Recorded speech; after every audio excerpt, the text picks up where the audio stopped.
আসসালামু আলাইকুম। আশা করি সকলেই ভালো আছেন। প্রিয় চাকরি প্রত্যাশী ভাই বোনেরা, মুন্সিগঞ্জ জেলা প্রশাসকের কার্যালয়ে নিয়োগ সার্কুলার প্রকাশ করা হয়েছে। তো যারা মুন্সিগঞ্জ জেলা থেকে আমার ভিডিওটা দেখতেছেন, আপনারা কিন্তু আপনাদের নিজ জেলার এই সার্কুলারটাতে আবেদন করতে পারবেন। তো এখানে অনেকগুলো পদসংখ্যা রয়েছে, যেখানে কম্পিউটার অপারেটর রয়েছে, এইচএসসি পাশে আবেদন করতে পারবেন। এছাড়াও লাইব্রেরি সহকারী এইচএসসি পাশে আবেদন করতে পারবেন। অফিস সহায়ক পদ রয়েছে, যেখানে শুধু এসএসসি পাশে আবেদন করতে পারবেন।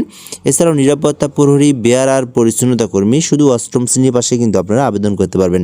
তো এই পরীক্ষাটা কিন্তু মুন্সিগঞ্জ জেলাতেই হবে এবং কর্মস্থল কিন্তু মুন্সিগঞ্জ জেলাতেই হবে।